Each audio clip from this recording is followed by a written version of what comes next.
Hey everyone, I hope you all are doing well. In this video we are going to be doing the third round of the Manufacturers Cup Exhibition Series 1 from the World Series 2025 race, which is with the Group 3 cars at Spa. Yeah, it's quite a popular combination we have been seeing on Gran Turismo recently. Like even this week's Daily Race B I believe is with the Group 3 cars at Spa. But what you can see here right now is my final attempt of the qualifying session here, because unfortunately I just missed out by a second, or like maybe by 2 seconds, in order for me to do another attempt after this one here. But nevertheless, I will be showing you my best qualifying lap here. What I can also say about Peugeot on Spa, it's not really the best combination, or like it's not really the track which suits the Peugeot itself, because through Eau Rouge, due to the way how this car has been set up, it's quite difficult to go flat out through Eau Rouge there. So because of that, I always had to lift a little bit, which cost me a lot of momentum towards the end of the back straight here, or like towards the end of the straight line in sector 1. But apart from that, it had like really good traction, I felt like, and sometimes if you were able to use the curbs perfectly or like even nicely, you were also able to have a nice rotation through the corner sometimes. But nevertheless, it was a bit difficult to set a really good lap time here, as considering the competition we had in this lobby as well. So this was also done from the first slot in split 2, because you will be able to see some familiar names in this race as well, such as Nikito, Key, then also John, who's right in front of us, and so many other familiar names in this lobby. So this race, or like even in this lobby, we had so many fast drivers. And then I also forgot to mention drivers such as Bradley and Lewis, which you will be able to see in the race later on too.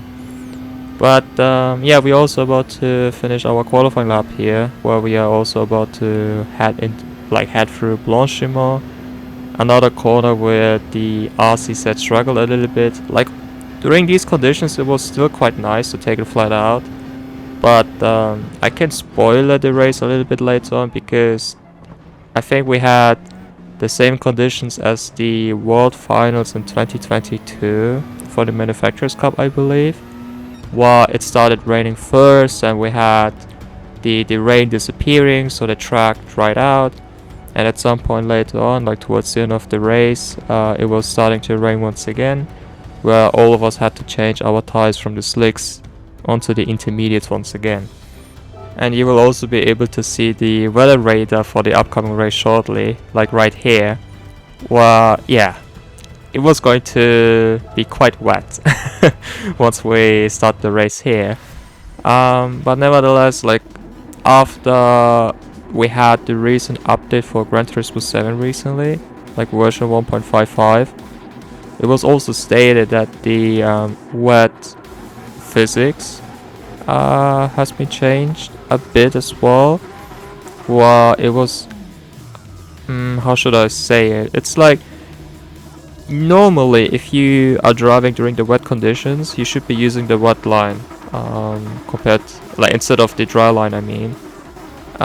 Like on my channel, I've also done a few daily races on Spa recently, where I was also using the wipe as well as the 4GT, I believe. But around that daily race, we also had a dynamic weather setting, and if you were watching my onboard video through there, if you want to, I can also try to share the link of those two videos down below, so that you have a nice comparison to the one from this video here. Like I really had to use the wet line on that race, because it was really wet. Okay, fair enough. The race we did on the daily race back then was a little bit wetter than the one we had here, because you can also see on the bar on the bottom left hander that it wasn't really that wet. But due to the way how the clouds were like, and also how on the same time it was still raining on the track, it was getting a bit wetter and wetter. Yeah. So because of that, it was still a bit interesting because I also heard few comments from the other guys. Yeah, with the rolling start here, our start wasn't really ideal, unfortunately, and we also started the race from P10. But I wanted but what I wanted to say was, by talking to a few other competitors within the community, some of them were like that the wet lines, yeah, was really, I don't want to say it was unnecessary to use the wet line with the current physics, or like with the current weather physics we have in this game, but using the dry line was a bit more powerful instead, or let's say more viable. Yeah, I think that's like the better term to use it, more viable. Because previously, if you were using the dry line, you were losing all the grip and a lot of time compared to using the wet line during these conditions. But on the same time, previously, this is something which had to be mentioned as well, was that the wet tires was a bit powerful compared to the intermediate tires, from the way how I felt like. So like, if you are watching on the bar on the bottom left hander, you can also see that, let's say, starting from around 50%, or let's say 55%, or just below the 2/3 of the bar there, if you're using the wet tire compound, it was already like better than using the intermediate tire compound. But normally, like with the bar on the bottom left hander, it has like two different colors, if I can say that. It has like the bright blue bar, as well as the darker blue one, and the darker blue only starts to appear once you reach the 66% or like the 60% range. Like once you reach or like exceed the 2/3 of the little bar there, and once that dark blue color theme, if I can say that, starts to appear, that's where you have to use the wet tire compound normally, because on the same time you would have some aquaplaning on the track. But this time it seems like the intermediate tires were like the better tire to go for this race, at least. But here you can also see on the same time it was quite crowded, and we were also having two groups on the same time. But this kind of helped me as well, because of them fighting a little bit here. I was able to close the gap to the guys in front of me, where I was also able to use the slipstream and trying to utilize the not really utilize, but trying to minimize the weakness I had with the RC set around the circuit. But here it was also a bit interesting to see, because let's say during these conditions, going through Eau Rouge with the RC set wasn't really that problematic, because all of us, we had to slow down anyway. But it's just that the faster you go through Eau Rouge, the more likely you will start to face the issue going through Eau Rouge with the RC set mainly. But nevertheless, we managed to overtake the nice Hello Kitty Porsche driver who's right behind of us right now.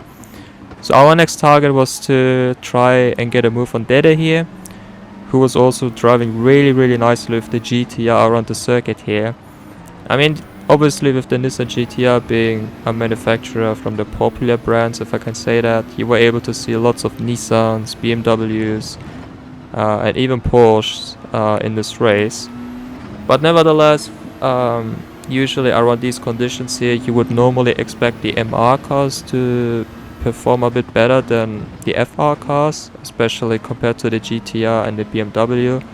But even the Lexus one we had right in front of us was driving really nicely in this race. So shout out to all of them who managed to have a really great race around here, because during these conditions you can easily do a mistake and throw away your race, because you are going to see it on the, let's say, on the middle stint of the race here, where all of us are going to be using the slick tire compound. Like once you are on the wet patch just for a tiny bit, you're going to lose tons of grip and also tons of time. So it was quite important to keep the car on the dry patch, if I can say that, or like on the dry line.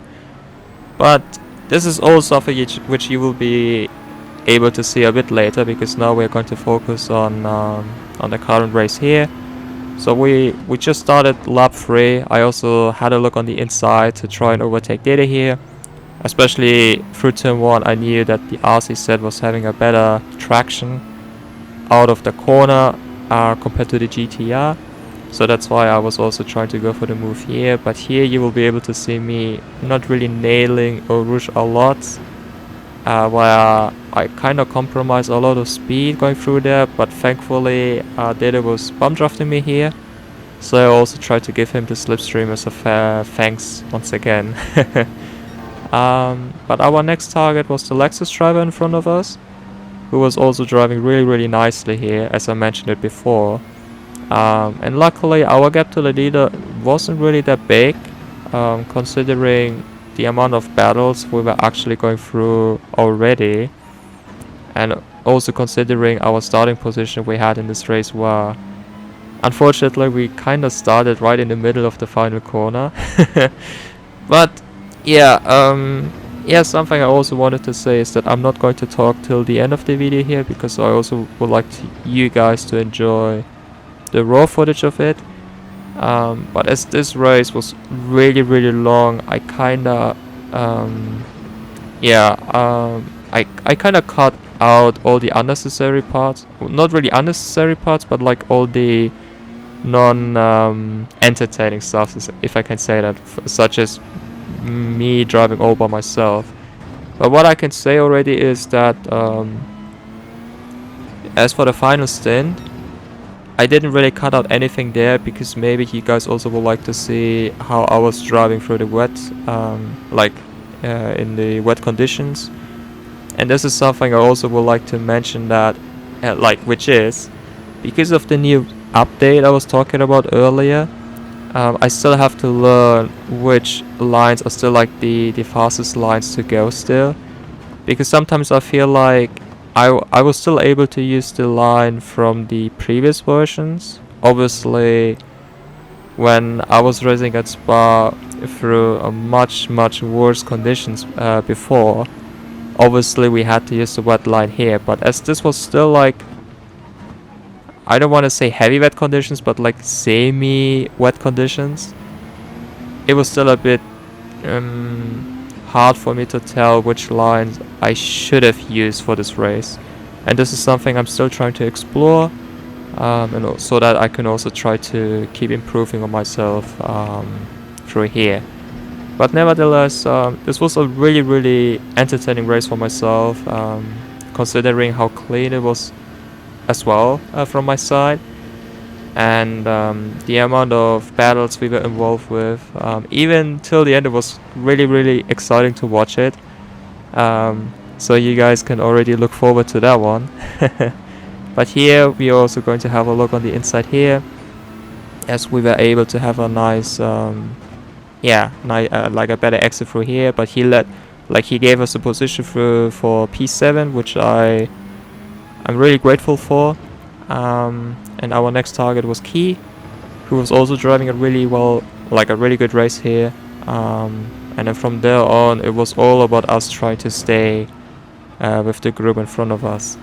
But as for the settings which have been used here for this race, both the tire wear as well as the fuel consumption rate has been set to ×1. So normally tire wear was never really an issue for this race, especially as we were using the hard tire compound. And ×1 on the hard tire compound, yeah, it's not really degrading a lot, even if your car was quite bad in terms of saving the tires. But with the fuel consumption, there were a few cars out there who are easily able to make it till the end. But with the Peugeot, what I can say is, if it wasn't for the wet stint we had in this race, like for the first as well as for the final stint, then I would have had to save fuel actually, which is kind of surreal. But this is something I also learn, because maybe I should have done a practice race before going into this one here, So I didn't really know how the fuel consumption was going to be for this race, but as I saw ×1, I was like, yeah, their fuel consumption shouldn't be an issue for the RCZ, right? Right? But anyway, it was a really fun race to do. Considering as I actually wanted to do the race at Daytona a few days ago, but unfortunately we had a huge PSN server issue around that time where only a few people were able to get in. So because of that, Polyphony Digital gave us another opportunity to do this race later on, which is going to be after the race at Interlagos. So hopefully I can do that race on that day.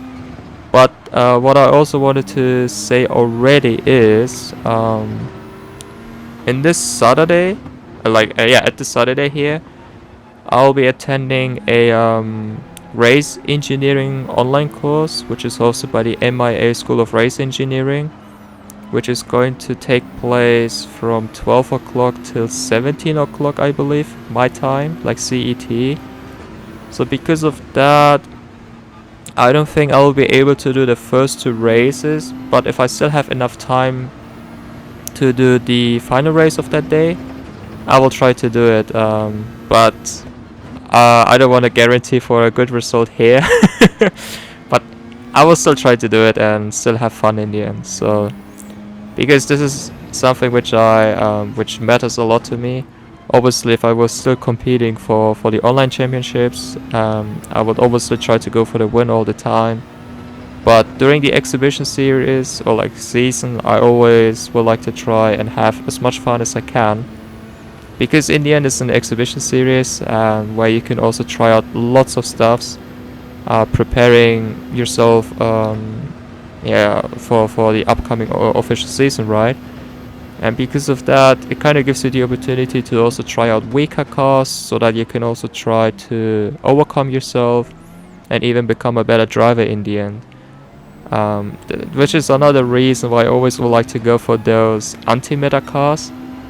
That way I can always try to see, okay, like if you want to beat those meta cars, you have to be consistent. You have to try and set even faster lap times in the end, or just try not to make a single mistake in general. Because of the meta cars, obviously you have to drive fast with these cars still, but let's say if you do a mistake, you can afford doing the mistake in the end because your car has a better pace, or it's like better overall compared to these weaker cars. But if you're driving one of those one of those weaker cars, you cannot really afford yourself to make a mistake here. But this is something which is also needed for those online championships, especially if you are competing at the live event to compete for the world championship, because you cannot really afford yourself making a single mistake there. And for me personally, if you always choose those kind of cars, it kind of gives you like a good training, preparation. It's like a good step for you to become a better driver in the end. As for the strategy here, in terms of the at what lap you have to pit in.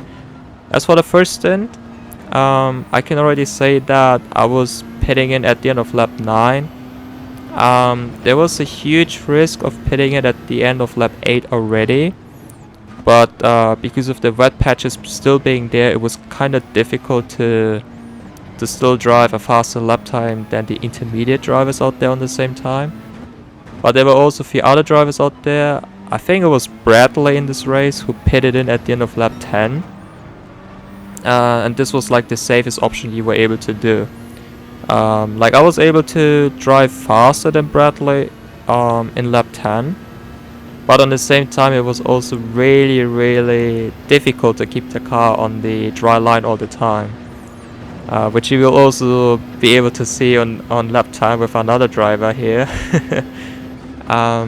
Then the last pit stop was at the end of lap 21, because that's why I don't want to say the heavy wet stuff appeared on the track, but if he had stayed out for one more lap, then you would have lost a lot of time in the end. So this is like the strategy for this race, like try not to do a single mistake. I mean, it's easier said than done.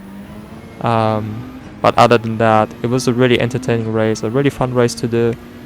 I really hope we have more of these races as well. In terms of the length, this can be discussed, but just us having more of these dynamic weather races, in my opinion. Because this is something I always wish to see for the daily races here. That we have at least once or twice per month a race which uses the dynamic weather more often. Because in my opinion, this is one of the game's biggest strength. They utilize the dynamic weather, especially as we cannot really predict at what time the rain is going to appear on the track, or